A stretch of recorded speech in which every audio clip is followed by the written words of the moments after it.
If I go to the gym and I want to build muscle, I should take creatine. And yes, although that is where it's been popularized, creatine, what if I told you creatine can improve brain function? Would you take it? What if I told you creatine is probably the least expensive supplement on the market? What if I told you it increases mental energy and endurance? What if I told you it reduces fatigue? What if I told you it was studied in migraine patients and dementia and Alzheimer's? It's bigger than muscles.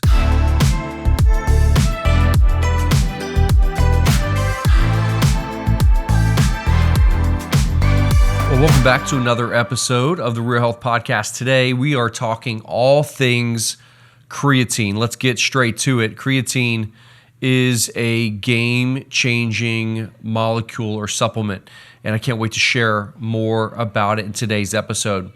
Hey, April 27th at 6 p.m. at our West office here in Farragut is our Gut Check Workshop. This is all things digestive health, all the way from kids with eczema and food allergies to adults with colitis, irritable bowel disease, or even just symptoms of leaky gut.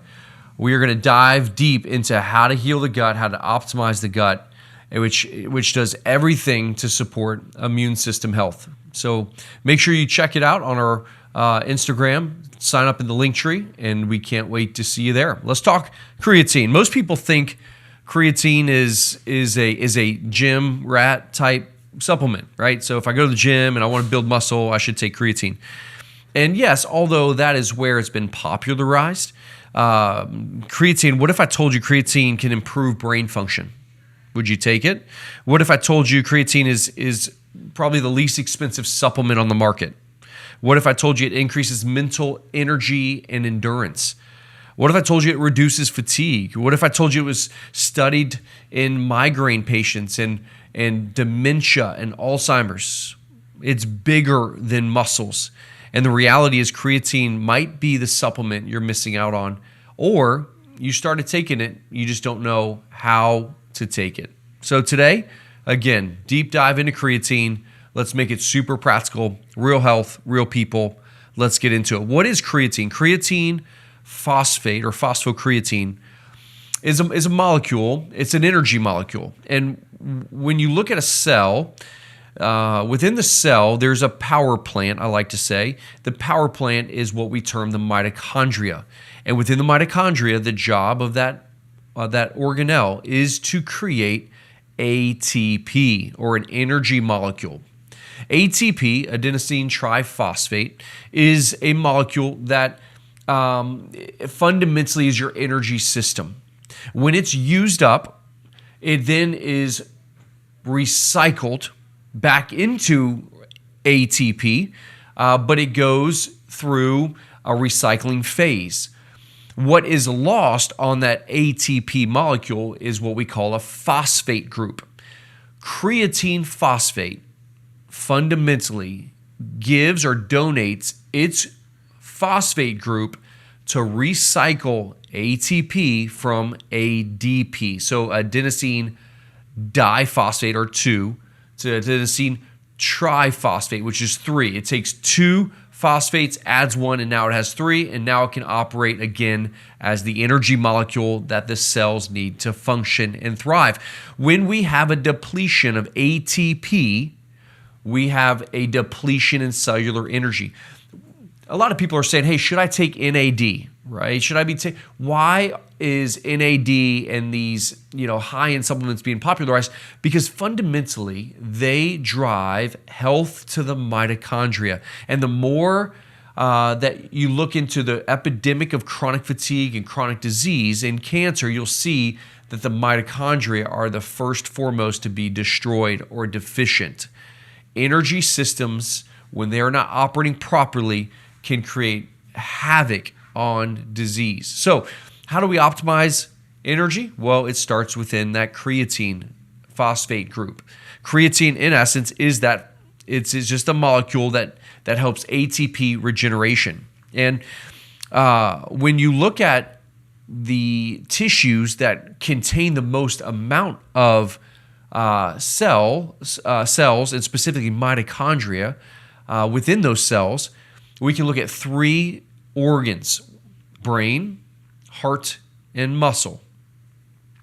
If brain, heart, and muscle are the organs that have the most amount of mitochondria, then it's logical to say creatine has the biggest impact on brain, heart, and muscle.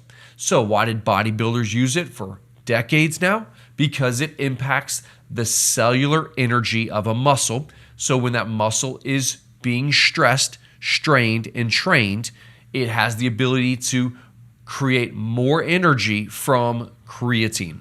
Creatine enables the muscle to go longer, in essence, lift more, okay? So what about the brain then? Wouldn't it make sense that if you are cognitively impaired, if you have a sense of brain fog, loss of mental clarity, cognitive performance declines midday, afternoon, wouldn't it make sense that if we were to support that system with creatine, that our cognitive function would improve? Well, absolutely, and the research supports it.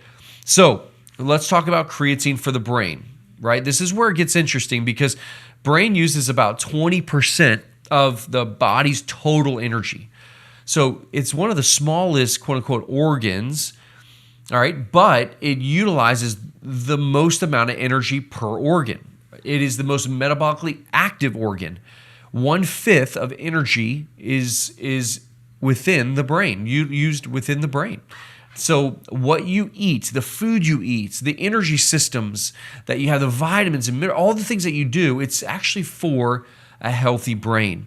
Creatine increases the phosphate levels or phosphocreatine levels, allowing for better ATP recycling within the brain. And this has been shown to improve cognitive processing and reduce mental fatigue and better performance under stress.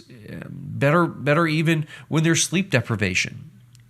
If you're a student studying and cramming for a test, you need to be on creatine. No question about it. It not only helps with brain energy optimization, the second thing it does is it helps with protecting the brain, what we call neuroprotection. Creatine's been studied specifically with traumatic brain injuries, neurodegenerative diseases, and cognitive decline. When patients come in with any neurodegenerative condition, we recommend 5 to 10 grams of creatine every day. When someone has a traumatic brain injury and the cells have been damaged and injured, we recommend 5 to 10 grams of creatine every single day. And when you look at how it stabilizes mitochondrial function and reduces oxidative stress, which is an inflammatory pathway within the brain, then it just makes perfect sense why everyone should be taking creatine if they have any cognitive decline, especially when it comes to neurodegeneration. And the third thing it's been studied for is mood and mental health.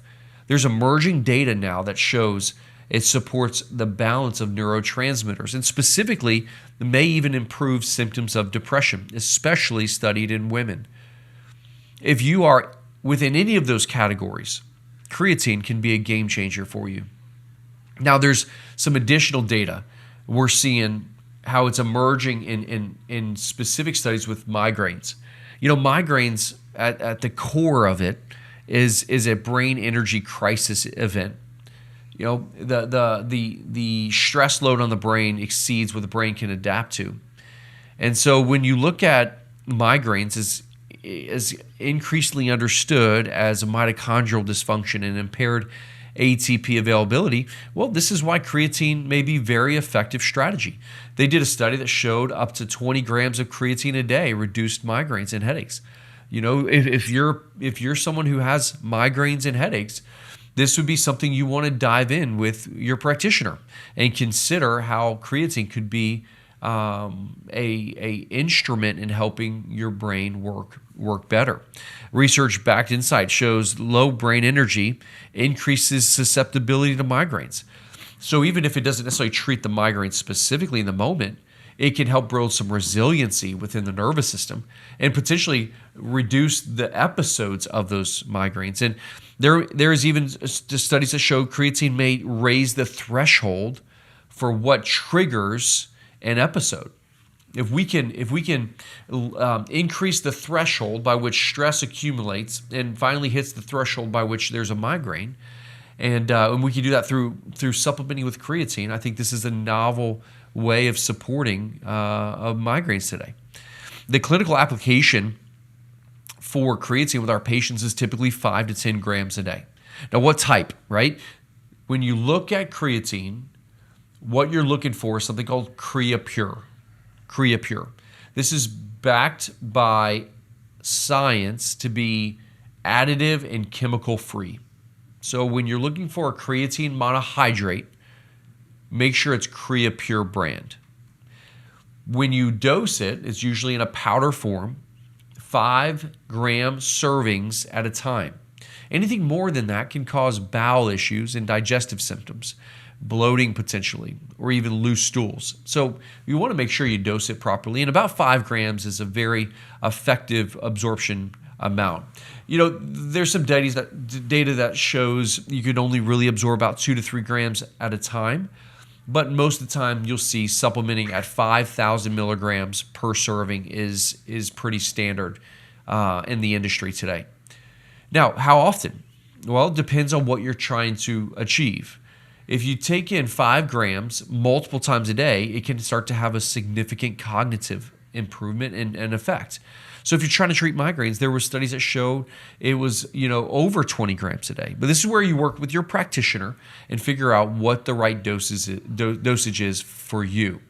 Outside of it being clean, CreaPure, 5 grams to 10 grams a day, the best way to take it is first thing in the morning and a little bit of warm water, about 3-4 ounces, half a scoop, mix it up and knock it down.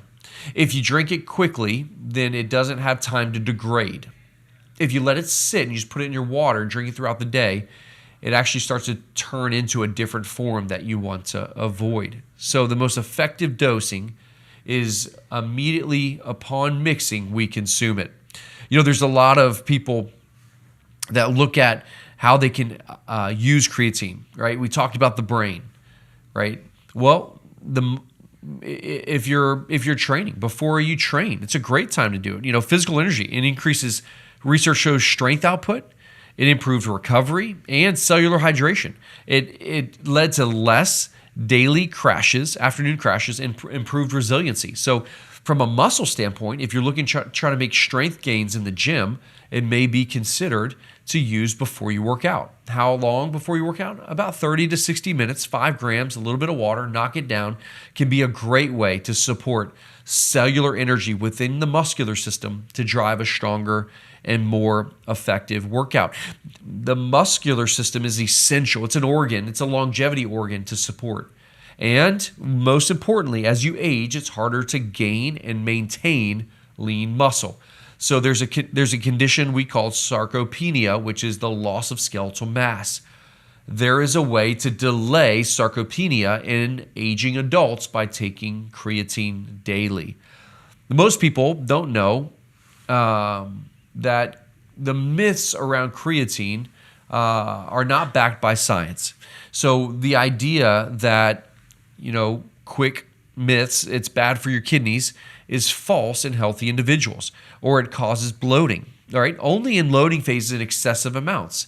So if you keep it at about 3 to 5 grams per serving, you won't have those effects. And some people think it's a steroid because it's been associated with bodybuilders. It's not. It's just an energy molecule, and it doesn't impact healthy individuals' kidney function at all. Those are total myths, and it is one of the most safest, well-researched supplements that's ever been created and on the market today.